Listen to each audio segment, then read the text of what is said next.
Crônicas do Amanhecer. Por Feijão, Centro Espírita Allan Kardec de Balneário Gaivota.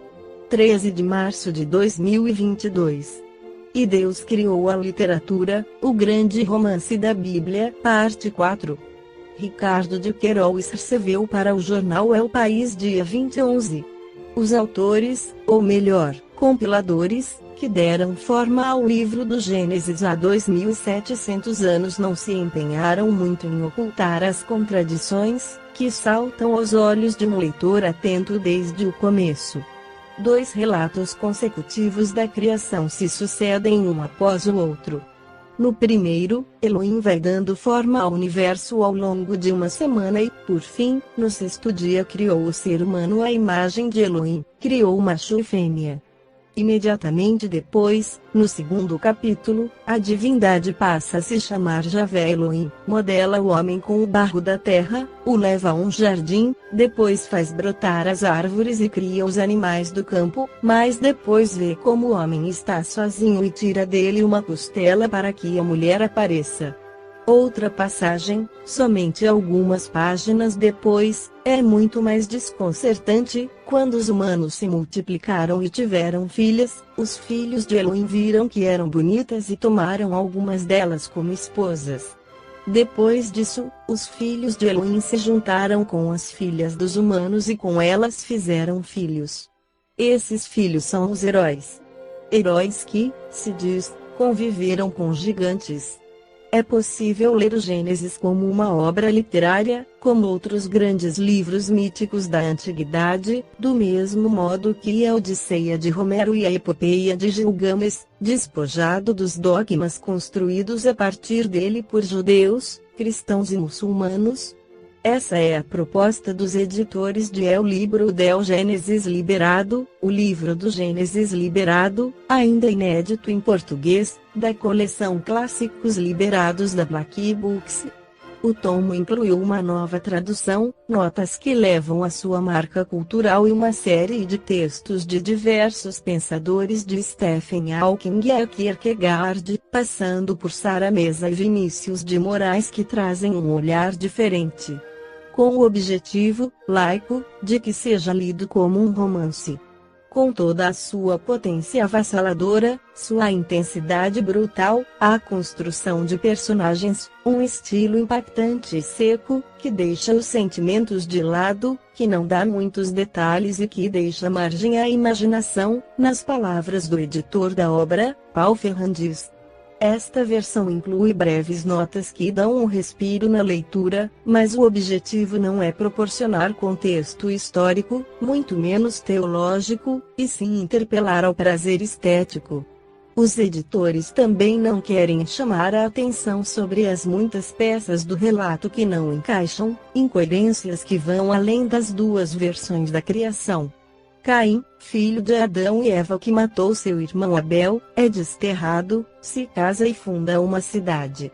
Quando Noé embarca em sua arca, Elohim diz a ele para pegar um casal de cada espécie, mas Javé diz em outro momento que a vida dos humanos não passará dos 120 anos. Isso tem base científica, mas os personagens do Gênesis continuam vivendo e tendo filhos, muitíssimo mais. Noé tem 600 anos quando constrói a arca. Era uma tentação abordar essas contradições de maneira jocosa. Mas isso não faria a justiça com um texto que surpreende e fascina, diz Ferrandis. Javier Alonso, filólogo especializado em línguas semíticas, traduziu do hebraico antigo o primeiro livro da Bíblia hebraica Stuttgartensia, baseada, por sua vez, no chamado Códice de Leningrado, do ano 1008. A descoberta dos manuscritos do Mar Morto confirmou o acerto das reconstruções feitas nos 2 últimos séculos. Essa é a primeira tradução ao espanhol que não teve, em nenhum momento do processo, a intervenção de qualquer entidade religiosa, se orgulha. Não há nenhuma tentativa, fica claro, de pregar uma fé. A tradução evita a palavra Deus, mantendo o original os diversos nomes que se dá à divindade. Ou talvez seja melhor dizer divindades, Javé é um Deus humanizado e próximo, que caminha entre os humanos e os chama se não os vê, que foge, que fecha a porta da arca de Noé com suas mãos, que se arrepende de suas decisões e é capaz de se mostrar colérico. Elohim é um Deus mais misterioso e distante, que se manifesta em sonhos e através de uma voz interior, com exceção do estranho episódio em que luta fisicamente com Jacó até o amanhecer e não consegue vencê-lo. Além disso, são utilizadas as denominações El Elyon, o Altíssimo, e El Shaddai, de origem menos clara e que, segundo Javier Alonso, provavelmente se refere ao Deus da tempestade e da montanha. Porque os deuses se manifestavam na montanha quando cada povo adorava o seu. No Gênesis ocorreu uma tentativa de unificar diversas visões de um mesmo Deus, mas nem todos entendem assim. Em um dos textos que completam a edição, o filósofo Arthur Toby, 1917-1981, nega que Javé e Elohim fossem a mesma divindade. O que nos é contado é uma história de ações entrecruzadas, de réplicas e contra-réplicas, escreveu. Um exemplo, é Elohim quem ordena a Abraão que ofereça a ele seu filho Isaque em sacrifício. Javé provavelmente acha uma barbaridade, porque manda seu anjo deter Abraão, que já está com a faca na mão. Outro, é Javé quem fecha a porta da arca de Noé, mas é Elohim que precisa deter a chuva. Somente após seus confrontos com Jacó, defende Dobe, Elohim e Javé desaparecem definitivamente e a humanidade começa sua longa e solitária marcha. Alguns especialistas afirmam que os que reuniram antigas tradições de Israel e Judá no Gênesis, por volta do ano 700 a.C., partindo de livros anteriores que não se conservaram, as fontes J ou Javista, ou Eloísta e P ou sacerdotal, não pretendiam de modo nenhum que fossem entendidas literalmente, e sim dar um sentido transcendente, místico, espiritual ao povo judeu. A especialista em religiões Karen Armstrong, Prêmio Princesa de Asturias de Ciências Sociais 2017, explica em seu livro É o Arte Perdido de las Escrituras, a arte perdida das Escrituras, que o que se praticava em Canaã não era o monoteísmo, e sim a monolatria, cada povo adorava seu Deus protetor. Antes de ser monoteístas, afirma, os israelitas consideravam Javé como um dos filhos e poderes sagrados de El, o Deus Supremo de Canaã, e membro da Assembleia Divina de El, onde estavam os deuses de todas as nações.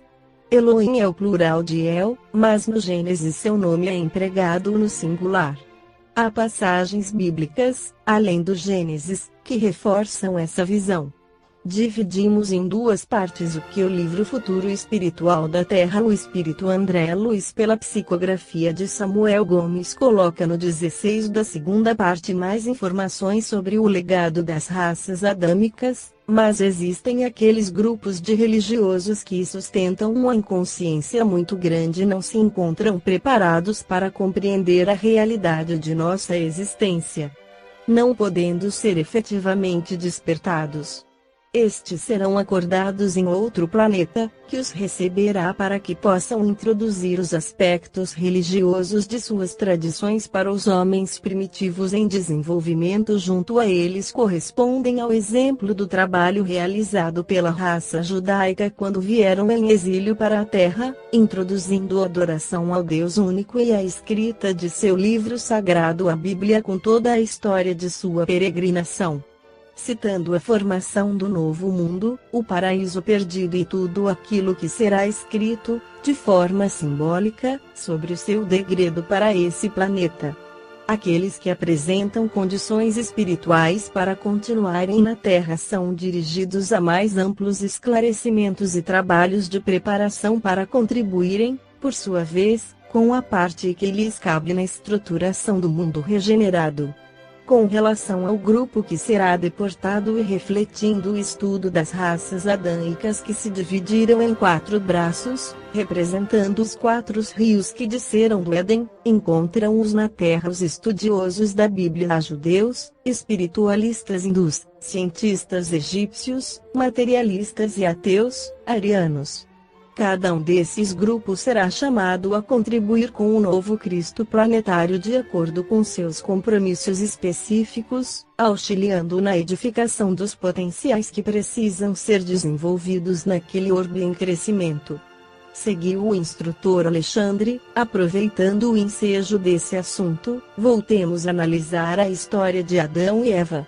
Adão é o tronco de raça nesse expurgo espiritual que, num primeiro momento, ajudará no desenvolvimento neuropsíquico e na implementação da coroa da razão iniciante. Eva é o segundo grupo de espíritos que abrirá a oportunidade para o desenvolvimento das emoções e sensações para despertar no futuro os sentimentos elevados que vão bem além dos instintos herdados do estágio de evolução no reino animal. Como vimos antes, a serpente é o terceiro agrupamento de exilados trazidos de capela no estado de inconsciência do bem, trazendo a predisposição para a ação no mal, que os aproximou muito da realidade dos primitivos nascidos na Terra. Com os filhos de Adão e Eva, vamos ver esse grupo reencarnado simbolicamente na personalização de Caim. Além desses companheiros, outro grupo de orientadores responsáveis por suas reencarnações, juntamente com almas nobres e alguns amores do passado, pedem para renascer junto deles, vindo na condição de missionários, com o intuito de introduzir princípios educativos e morais aos três grupos, surgindo nesse cenário personalizado como Abel. Dessa forma, a miscigenação desses companheiros de jornada no tempo e no espaço iria viabilizar o aprimoramento das condições humanas, expressa em uma vasta gama de valores personalizados em Sete, Enoque, Abraão, Isaque, Jacó, e assim por diante. Todo este processo mostra o encadeamento de todas as coisas que representam a jornada espiritual do ser na sua passagem pelos orbes do universo. Esta foi a crônica do amanhecer de 13 de março de 2022. Por Feijão Centro Espírita Allan Kardec de Balneário Gaivota. Que a paz esteja com todos.